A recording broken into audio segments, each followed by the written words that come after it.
Hello and welcome to another episode of the Leadership Lens, where we speak with global leaders on what's trending in the ecosystem, especially in the market today.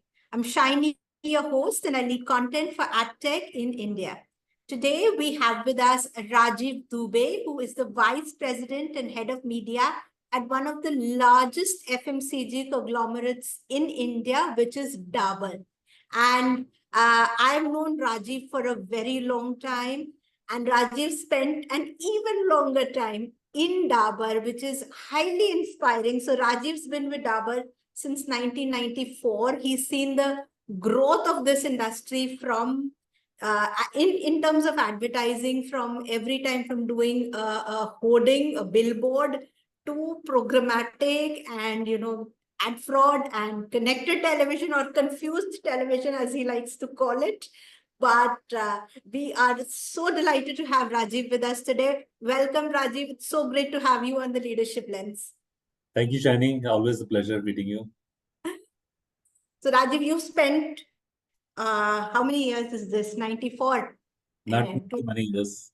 Too many years.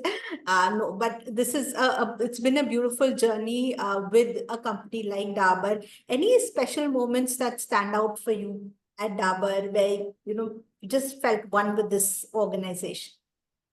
Yeah, so when I started working, company was about 256 crore. It had turnover of 256 crores. It was still a very significant company in say North India, Delhi, especially, and it used to hire good talent even at that point of time. And it was intriguing to see that there are so many brands which stood out on their own, and there was no competition for those brands even then, like brands like Hajmola, brands like Pudin Hara, brands like Dabur Chyawanprash, brands like Honey. So all these brands existed at that point of time. And then, moving on, when we launched Vatika, it was a very significant launch at that point of time. And that's when, uh, me and along with my colleagues and my bosses, we started learning a lot about marketing, media planning, and we started everything from scratch, so as to say, So there used to be our mentor in this organization, Mr. Devendra Garg used to be there, So he was a mentor for us. He was mentor for me, and he was mentor for my current CEO, Mohit, So he basically taught us. He used to make us sit down and write down everything on a piece of paper. And so we used to, so instead of Excel sheets, used to have these large sheets of paper. We used to have these lines, and it used to look like Excel sheets. We used to do everything manually. But very soon we got computers. We got computers in 1994 itself, we got computers, and we learned Excel. And then Windows launched something called Windows 95 series, So we got familiar with Word, Excel, and everything. We learned everything on our own. Started doing work on media planning, work on that. And then we used to get data from IMRB, which used to be diary system data, and it used to come in form of books. It was not a very user-friendly kind of format. So everything was manual. So to transport data from that, write it down on an Excel sheet, and then do calculations and build media plans on basis of that. And all the TV channels had started mushrooming around that time. There was like Hindi channel, there was a ZTV Hindi channel. Then there was Sun TV was there in South. Udaya had launched in Karnataka, and then Gemini TV had launched in Andhra Pradesh. So there were such options of advertising in regional markets in Hindi market. Apart from that, there was obviously Doordarshan. So it was very interesting time at that point of time. From then till now, I mean, the number of channels expanded. Every market had multiple channels, multiple options. And over the period, we've seen that, media got disrupted with something or the other, So there was a time when Doordarshan got disrupted with, say, these satellite channels, and satellite channels got disrupted with their own cousins, with the same markets. Then multiple, so from say one single channel to about 800 odd channels, we moved very quickly. And then the audience fragmentation happened, and then once the Web 2 happened, once the social media started happening, audiences started moving out gradually, uh, from television to social media, and so that was another era of disruption, and from there to a short format content, which exists today, which takes away very little, which needs very little attention, from there to here, and from say targeting everybody in the country to targeting everybody at an individual level. From there to this level of targeting, one has seen all kind of changes. So it's been a very exciting journey. I would say that one has been learning every moment. Every day is a new day, and it's been very exciting that way. Yeah. Absolutely. It really sounds so exciting when you speak about it, because this is the whole marketplace, this is the whole industry that you've experienced firsthand, and every bit of it, right from the beginning to AI doing all that data scrunching for you. And like you said, there were very specific brands initially. There was Bajaj and Hajmola and Vatika, and each of these brands were very strong in their IPs and Parachute. So there were two options for oils, two options for toothpaste, two options for everything else. But now the market that we're seeing is, I don't know how many options. I can't even count the number of options that we have, especially with the D2C eruption that we've seen. So many changes have come out into the market. And one thing that I specifically note is that what D2C brands have done is that they've made the consumer evolve in their thinking and in the way they behave online. So be it research, be it product pricing, be it customer experience, there is so much that has changed because of the D2C brands coming out in such large numbers and trying to create a distinction. What that has done is that even our legacy brands like Dabur, our ITCs, and our Unilevers have also evolved, therefore, to meet these consumer demands, which have changed significantly. Can you tell us some things that Dabur has done to reach out to this audience, which is now behaving quite differently from what it did, say, 10 years, 15 years ago? So for example, Dabur, Dabur is very well distributed brand in the country. Like it's if you look at the number of outlets we reach out to, is approximately 80 lakh outlets we reach out to, and this, which is like one of the highest in the FMCG sector. We will be in top three, I would say, top most distributed brands in the country. So having said that, so that's the reach we have on the ground. Apart from that, there's a major chunk of business which happens out of the e-commerce side, so which has grown, and all the new age customers, people who have access to mobile phones, people who have access to internet, those were the first early adopters in this sector. But lately, when I've seen that, the phenomena has grown, and there have been significant amount of disruptions which happened in this field. So once we used to call modern trade as a disruptor in our business, and that disruption got disrupted by e-commerce, and that e-commerce, when people got used to e-commerce and with discounts, etc., the quick commerce happened, and the quick commerce has taken the leap out of this business. That they've written completely a new story in business, and so as to say that it's no longer you see that people are no longer waiting for 1 day or 2 days for delivery. People want everything in 9 minutes or 8 minutes. So that on one side says about how fast things can be made available to consumers. If you look at behavior of people on the other side of consumption of media, so as to say, the consumption of media has also become like from say a long format content to short format content like 7-8 seconds, or the realification of media, as I can call it, right? So one is spending a lot of time over there. So both such things coexist together. There are short format content. You try to get attention of people in a very short period, and you basically try to sell something very quickly and make it reach your consumers very, very quickly. Like imagine iPhones getting sold on e-commerce platforms. Apart from these e-commerce platforms selling something like right from say toothpaste to Diet Coke to all kinds of products. It's very interesting phenomena. So the best thing about this country is that everything coexists. So everything is coexisting at the moment. But going forward, as convenience becomes more important for people, and people are willing to sacrifice a bit of pricing, a bit of discount for convenience, this segment is likely to grow further. You and I were speaking earlier, and you said that this is also coming at the cost of other channels. It is not exactly a growth per se for Yes, brands. it's always an inter-channel play. I would say that what happens is that if one channel is growing at a certain pace, it is the business coming out of somewhere.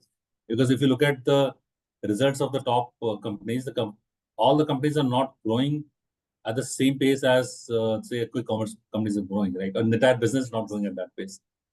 So basically, the business is coming out of somewhere. It's always inter-channel play which happens. Something grows at the cost of something else. So one would see. I mean, it is still to settle down. I would say that the real growth will happen if everything grows, and you see a significant amount of uptick in demand generation, and then you see that everything has grown, and the entire industry, for example, FMCG industry grows at 10%. Then I would say that a bit of growth has come from one channel versus the other. Right now, I think the growth numbers are not that encouraging right now. If you look at the entire industry numbers, last quarter results, which were there for all the FMCG companies, if you look at top 10 companies, the growth numbers of the FMCG companies, they do not corroborate with the growth of quick commerce or e-commerce, which we see right now. The numbers which are quoted in the media, I'm saying. So obviously, one is growing at much faster pace that would be coming out of somewhere else, right? So one is to be mindful of that. Absolutely. It is so much demand for toothpaste out there at the end of the day. But of course, quick commerce companies being at the base that they are, their growth is faster than industry norms. I agree with that. And you've been through so many of these disruptions. I mean, we counted so many while we were speaking. Two big disruptions happening right now is one is Gen Z, and for marketers like us of my generation, one is Gen Z. Two big challenges. One is Gen Z. The other disruption that's happening is AI. And I wanted to genuinely get your advice on Gen Z. You did a couple of wonderful presentations for us also on Gen Z. How is Dabur creating the love that it had with our generation? How is it trying to recreate that with a Gen Z audience? So Gen Z, it's always very difficult to understand the newer kind of consumer. So Gen Z, I think, is the next to say Gen Y, and Gen Y and Gen Z, and we are from Generation X. So we are it's like very hard for people from Generation X to understand Gen Z. Although we say that okay, we do, but their behaviors are different. Their behaviors are different because the consumption of media is very different, and their consumption of media, their interaction with products is very different. Their interaction with technology has been very different in the sense that for example, mobile phones and smartphones have been very native to them. Internet has been native to them. So they are for us, our generation, we kind of were early adopters of the technology and media, etc. The new media, etc. So their behaviors also very different. They are much more experimentative, and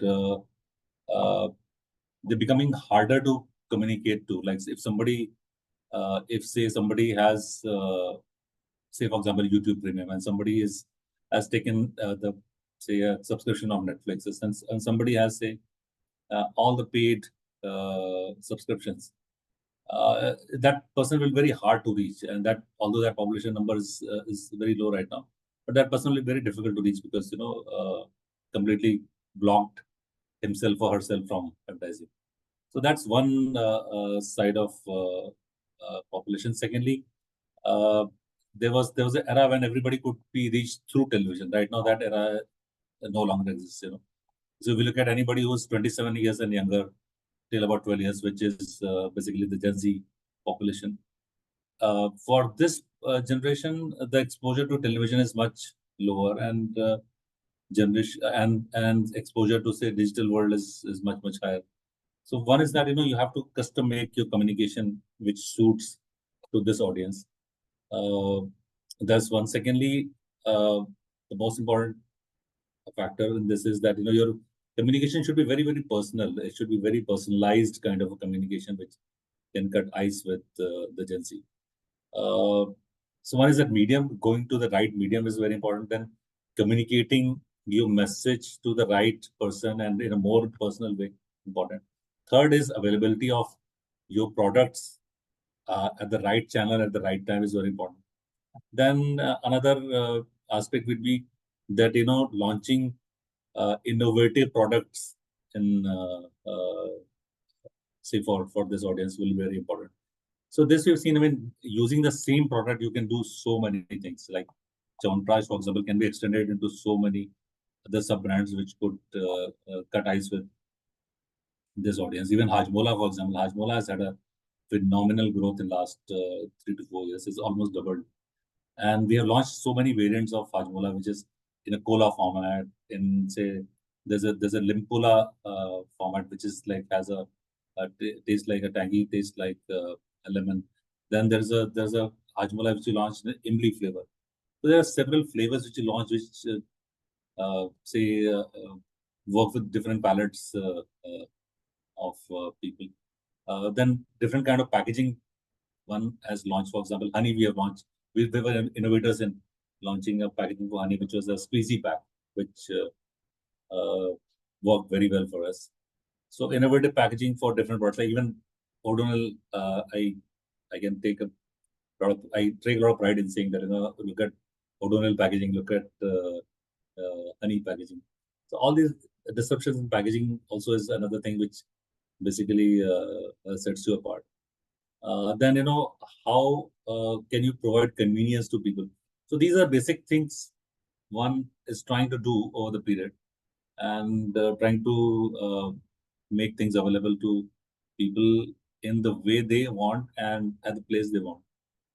Apart from that, we have our own in-house Gen Z panel, which we have, which basically tells us what they feel about products, which is very different from what we understand. So there's also been one. So that is a set of Gen Z folks. Yeah. So that's a panel which has set of Gen Z folks, and they think very differently. Their thought process is different. So that way, when we're trying to catch up with the population, the new population, and younger people, and another thing is that Gen Z has a lot of disposable money to them. When we were growing up, we didn't have Gen X, for example. Gen X didn't have so much money when they're growing up, and Gen Alpha even has more money. Gen Alpha, which is 12 years and younger. Those guys are going to give Gen Z a tough time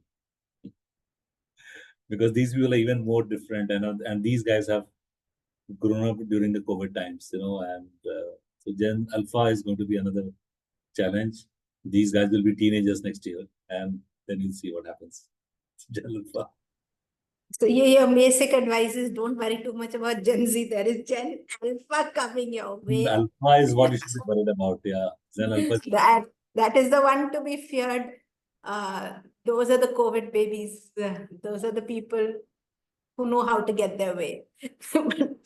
Anyways, but interesting insights, and I really like the idea of a Gen Z panel, which gives us insights into what the generation likes, dislikes, and definitely a lot of disposable income. Every generation comes with more disposable income than the last one.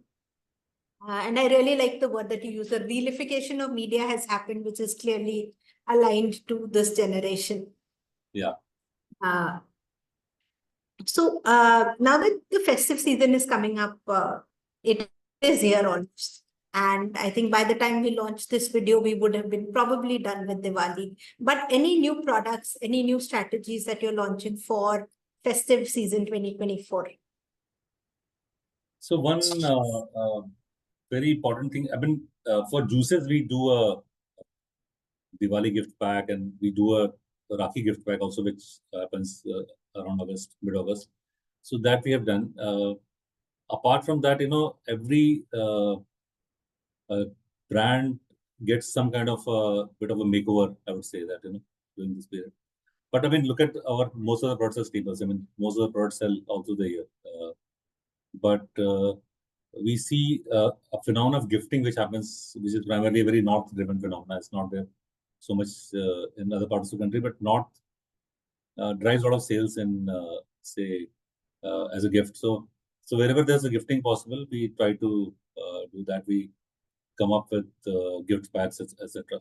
So that's one thing which we do for festive. Apart from that, this period also drives sales for a lot of brands like Chyawanprash and Honey, because winter sets in. Like if you wake up in the morning now, you see that there's nip in the air, and every day you'll see that it gets colder and colder till the time winter sets in.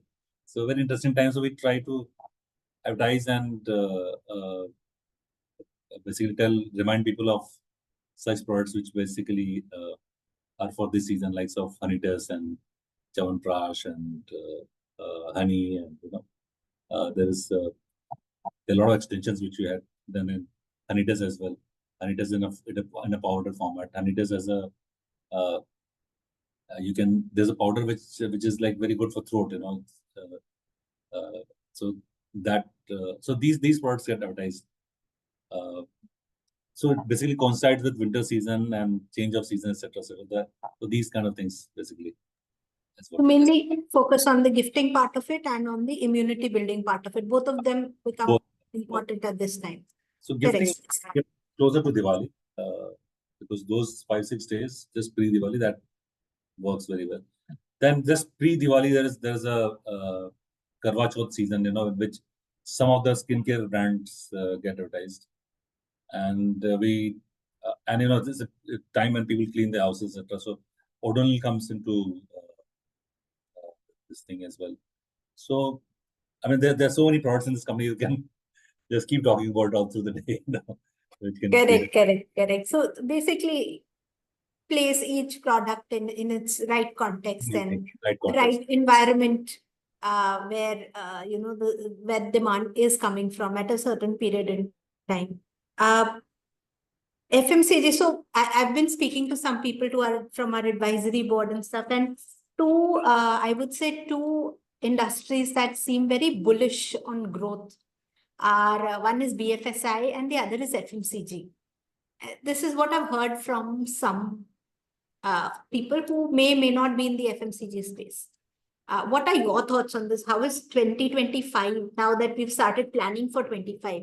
How do you see FMCG space growing in 25? FMCG, I mean, so that's the best thing about FMCG. It always grows, I mean, very rarely you see a decline. There have been times when it has declined a bit, but very rarely you'll see that there's been decline. But most important thing for challenger brand has always been to get a market share from, say, leader and whichever whichever brand is bigger than yours. So that's one way of growth. You try to grow your business wherever you are a challenger. Then wherever we are a leader, and where there's a lot of headroom to grow the pie as such. So say for example, I take example of honey. Honey is penetrated in about 20% households, and there's such a huge headroom to grow for a brand like honey, and for Chyawanprash kind of brands. So you have to make the relevant communication. You have to cut ice with consumer, and then reach the person's home and make sure that it's getting consumed by the consumers. So there is still a huge headroom I mean, to cut the long story short, there's still a huge headroom for companies to grow. Because most products are not very well penetrated, like it's not reached the masses as yet. So because of which I think that there's a huge headroom to grow, and basically the outlook for 2025 looks pretty good to me, because this country is in a growth phase, and everything is growing in this country. So why BFSI only? Why only FMCG? Even automobiles will right now seeing a bad time, but it will eventually see the right path of growth. Once the prices are slashed, and they come to the realistic pricing. The pricing has gone up by almost 50% last 4 years. Imagine. So cars which used to cost whatever amount of money, it costs 50%, 60% more than that year 2020. So once the pricing is right, obviously they'll start seeing the growth. I think FMCG products particularly, the pricing is very right. Their pricing is very low, I would say that. Most of the products, if you compare it with your peers in other countries, you'll find that the products which you get in India are very, very cheap. So when is price-led growth is possible, I think, in this country, then there's a demand-led growth and consumption-led growth, which is possible. Both ways. So basically, the way typical FMCG business, value and volume both are important. So I see growth in both areas. Wonderful. I think FMCG is just poised right there at the point from where exponential growth starts. Yeah. So for a breakout. Awesome. Awesome. So we'll talk more about this at AdTech, but any potential challenges also that you see in 2025 that you are getting geared up to take head on? Yeah. So I see a lot of fragmentation of media which is happening. So fragmentation is one challenge, and the cost of reaching out to a person has been on the rise. So although you might see that rates of most of the TV channels and most of the OTT platforms and stuff is more or less stagnant or is going down, but still the cost of reaching out to a person is going up, because thing is that you can't target masses now. You have to target individuals now. You have to target people I mean, your communication has to be personal, so you want to reach out to one person at a time. So that way, it's becoming a very difficult challenge to reach out to the right audience at the right time. So that's one challenge I see, that reaching out to people is becoming tougher. Then another scenario is that one is seeing a lot of wars happening across the world, and I hope it does not disrupt our part of the world or our side of the country, because if that happens, then what happens is that then everything else comes under pressure. Yeah. And I hope whatever is happening in, say, other parts, wherever there are wars happening, better sense will prevail and people will stop fighting. That's a good thing for humanity. True that. Coming back to Dabur, I think we spoke about D2C brands and the disruptions that they're creating. Now, a lot of this is happening in the urban tier 1, maybe tier 2 cities. Most of this is happening, but Dabur is a big name in the country. And, when we're talking about Bharat, Dabur is one of the most best loved brands out there. Like you're saying, a lot has changed in media, a lot has changed in consumer behavior, Gen Z, and this is across all spaces, be it tier 1, be it Bharat, be it anything. Is there anything that you're doing in tier 2, tier 3 spaces specifically for growth? While you already are a big name there, but are there any challenges or anything that, any strategies that are specific to this part of the world for you? So our distribution model, which comprises of reaching out to, say villages. Right? So our village reach has been on a rise, and in fact, our CEO has mentioned this in every investor call, that what is the number of villages we reach out to. So number of villages, expansion of number of villages has been done in a very systematic way, and that's one thing which we have been doing for the rural folks.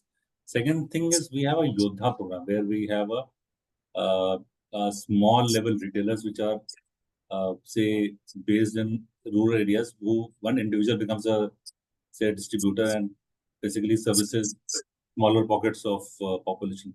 So that's what we have been doing at a ground level, increasing our village penetration, and then our Yudha program, which basically goes and caters to smaller pockets of the country. Apart from our large distribution network, which caters to almost 8 million outlets in the country.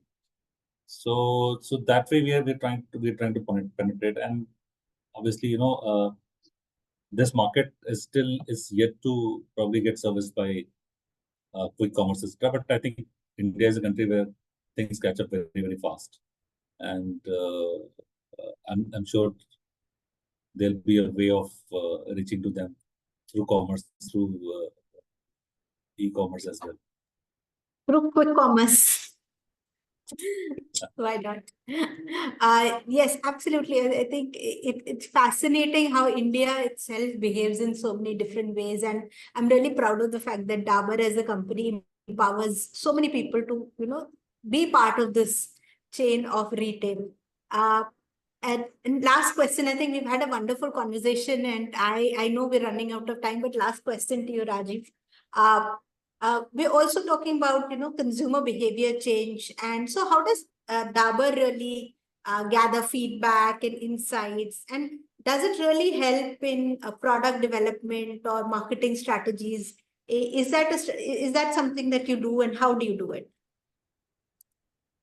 So feedback mechanism is very important for any business, So it was very difficult at one point of time, but I think now by doing social listening and by doing your by knowing your consumers, so it's becoming very very challenging also, and it helps the brand also. So one is that collection of the first party data that really helps making cohorts of your consumers, and then you marry that data with the data from beta, and then you try to see what is the behavior, and that's more for say future use and future campaigns.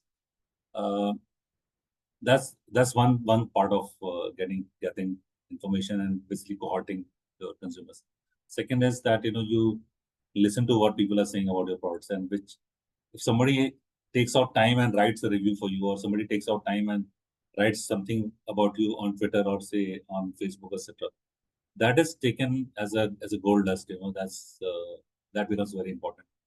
So we have a command center which basically gathers all this information for us, and we do social listening. We convert social listening into ideas, into different actionable solutions and actionable ideas, and work on that. So these are the two things which one does for getting feedback from consumers. And today consumers are not very generous in their feedback. If any product is bad, they will obviously go and they will vent their views about the product, say especially on say e-commerce platforms, or say even Twitter or anywhere else. So that's very, very important thing, and we try to correct ourselves wherever one feels that there's a scope for improvement.